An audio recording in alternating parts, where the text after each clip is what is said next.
गरीब ससुराल की अमीर बहू। नीलेश जब 20 साल का था तब उसके पिताजी को कैंसर हो गया था और उनके इलाज में घर का सारा पैसा और सेविंग्स चली गईं। फिर भी नीलेश के पिताजी को बचाया ना जा सका। इन्हीं सब में नीलेश को अपनी पढ़ाई छोड़नी पड़ी और घर का भार अपने ऊपर लेना पड़ा।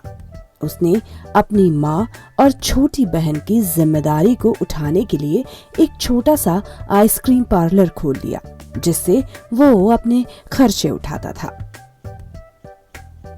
नीलेश, आज आते वक्त जरा राशन तो ले आना बेटा। भैया, आज मेरे कॉलेज की फीस भी देनी है। हाँ, ये ले, आज भर देना फीस। और सुन, मन लगाकर पढ़ाई करना, समझी? पैसों की बिल्कुल भी चिंता मत करना, समझी तू? बस अच्छे से पढ़ाई कर ले अपनी। जी भैया, मैं जानती हूँ आपकी पढ़ाई पूरी नहीं हुई थी, तो आप चाहते हैं कि मैं अपनी पढ़ाई अच्छे से पूरी करूँ। हाँ, नीलेश पढ़ाई में काफी होशियार था। तुम्हारे पिताजी की बीमारी के चलते नीलेश को कॉलेज आधे में ही छोड़ना पड़ा। कोई बात नहीं माँ, मैं खुश हूँ कि मैंने अपना फर्ज पूरा किया। बस अब नीलेश के लिए एक अच्छी सी लड़की मिल जाए तो उसका घर बस जाए। माँ, मेरे ऊपर पहले छोटी की जिम्मेदारी है। उसकी पढ़ाई करवानी है, शादी करवानी है, इस घर की मरम्मत करवानी है, आइसक्रीम पार्लर को बड़ा करना है। और वैसे भी कौन लड़की मुझ जैसे गरीब से शादी करने को तैयार होगा? तुम बेकार की चिंता करना बंद करो। चलो, अब मैं चलता हूँ, आइसक्रीम पार्लर खोलने का वक्त हो गया है। नीलेश की माँ को बस यही चिंता रहती कि नीलेश के लिए एक अच्छी सी लड़की मिल जाए। पर नीलेश की बात भी सच थी कि उसके गरीब परिवार में कौन सी लड़की शादी करना चाहेगी। नीलेश अपनी माँ को समझाकर आइसक्रीम पार्लर खोलने चला जाता है। तभी वहाँ एक लड़की कार से उतरती, उसके साथ और 2 सहेलियाँ भी थी। नीलेश भैया, हमें वो चॉकलेट वाली आइसक्रीम दीजिएगा जो आपने मुझे कल खिलाई थी। रिया, तुझे पता है यहाँ सबसे अच्छी आइसक्रीम मिलती है। तू एक बार खाएगी तो तुझे मजा ही आ जाएगा। अच्छा, मुझे एक स्ट्रॉबेरी दीजिएगा प्लीज। जी अभी देता हूँ, ये लीजिए। रिया और उसकी सहेलियां वहाँ खड़ी आइसक्रीम खा रही थीं कि तभी वहाँ कुछ गरीब बच्चे आ जाते हैं जो पास के जूस वाले से जूस मांगने लगते हैं। तभी उसने उन बच्चों को डांटकर भगा दिया। उन बच्चों को नीलेश ने अपने पास बुलाया। ये लो बच्चों, आइसक्रीम खा लो। आप बहुत अच्छे हैं भैया, हमें यहाँ किसी ने कुछ भी खाने को नहीं दिया, पर आपने सामने से बुलाकर हमें आइसक्रीम दी।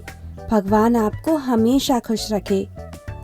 कल से तुम यहाँ आ जाना, तुम्हारा जब भी मन हो आइसक्रीम खाने का। ये बच्चे सच में बहुत खुश हो गए। आपने इनके चेहरे पर मुस्कान ला दी। अगर हम किसी की मदद कर सकते हैं तो इसमें कोई हर्ज नहीं। रिया उस दिन से हर रोज अब नीलेश की दुकान पर आइसक्रीम खाने आने लगी और धीरे धीरे नीलेश और रिया की दोस्ती गहरी होती चली गई। नीलेश, आज मैं तुमसे कुछ कहना चाहती हूँ। हाँ कहो ना। नीलेश, मैं तुमसे प्यार करने लगी हूँ और तुमसे शादी करना चाहती हूँ। क्या तुम मुझे अपना सकते हो? रिया, मैं भी तुम्हें पसंद करता हूँ, पर हमें ये नहीं भूलना चाहिए कि हमारे बीच अमीरी और गरीबी की दीवार है। मैं तुम्हारे लायक नहीं। तुम्हारे माता पिता हमारे रिश्ते के लिए कभी नहीं मानेंगे। मुझे कोई प्रॉब्लम नहीं है नीलेश, मैं तुम्हारे साथ हर हाल में रह लूंगी, अपने माता पिता को भी मना लूंगी। बस तुम ये सब मत कहो। रिया जब अपने माता पिता से नीलेश के लिए बात करती है तो वो इस रिश्ते के लिए नहीं मानते। उन्हें रिया की शादी अपने स्टेटस के हिसाब से करवानी थी, पर रिया भी कहाँ मानने वाली थी। उसने अपनी जिद नहीं छोड़ी। मंदिर में नीलेश के साथ शादी कर ली। नीलेश की माँ और छोटी बहन तो रिया को देखकर बहुत खुश हुए। उन दोनों ने बड़े प्यार से रिया का स्वागत किया। बेटी, मैं जानती हूँ हमारे घर में सुख सुविधा कम है, लेकिन एक चीज की तुम्हें कभी कमी नहीं होगी, और वो है हमारा प्यार। हाँ भाभी, हम आपको कभी दुखी नहीं करेंगे। मैं बहुत खुश हूँ कि मुझे एक ऐसा ससुराल मिला जहाँ मुझे सब लोग इतना प्यार करते हैं। रिया को कोई फर्क नहीं पड़ रहा था कि उसके ससुराल में ज्यादा पैसे हैं कि नहीं, क्योंकि नीलेश, छोटी और उसकी सास उससे बहुत प्यार करते थे, और नीलेश भी रिया को खुश रखने की हर कोशिश करता था।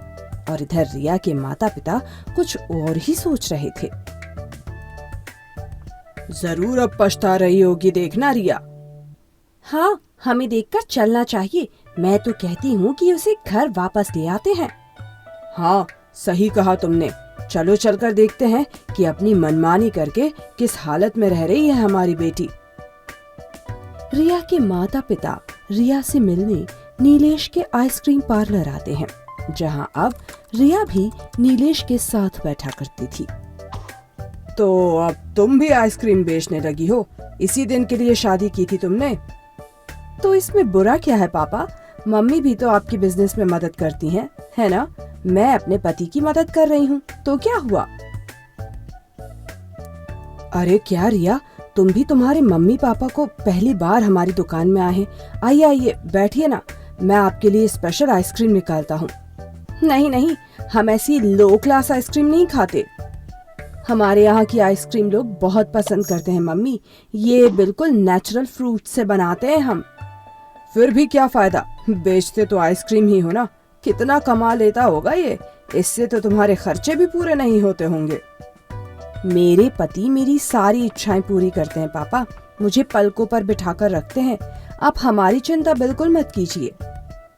हाँ, वो तो तुम्हारी साड़ी और जेवर देखकर ही पता चल रहा है कि कितना खुश रखता है ये तुमको। मैं तो कहती हूँ तुम्हें वापस चलना चाहिए हमारे साथ। तुम्हारी माँ बिल्कुल ठीक कह रही है, तुम हमारे साथ चलो, और अगर तुम चाहती हो तो हम इसे भी अपने साथ रख लेंगे। हमारे बिजनेस में ये हाथ बटा सकता है। सॉरी पापा, लेकिन मैं यहाँ बहुत खुश हूँ, और आप मेरी बिल्कुल चिंता मत कीजिए। मेरे पति और मेरे ससुराल वाले मेरा बहुत ध्यान रखते हैं, और हम जल्द ही अपने इस छोटे से आइसक्रीम पार्लर को बढ़ाने वाले हैं, और हम होटल्स में भी अपनी आइसक्रीम को बेचने की सोच रहे हैं। और हाँ, आज हमारा एक बड़ा ऑर्डर भी है, तो हमें देर हो रही है, तो अगर आप कभी और दुकान पर आए तो हम बैठकर बात करेंगे। रिया ने अपने माता पिता को अपने जवाबों से चुप करवा दिया, क्योंकि वो नहीं चाहती थी कि उसके माता पिता उसके पति की और बेइज्जती करें। मैं जानता हूँ तुमने ये सब उनसे क्यों कहा, पर मैं तुमसे वादा करता हूँ कि धीरे धीरे तुम्हें ये सब करके दिखाऊंगा, और तुम्हें तुम्हारी दुनिया की हर खुशी दूंगा। मेरे पास तुम हो, इतना अच्छा परिवार है, मुझे और कुछ नहीं चाहिए। मुझे कोई शिकायत नहीं है तुमसे।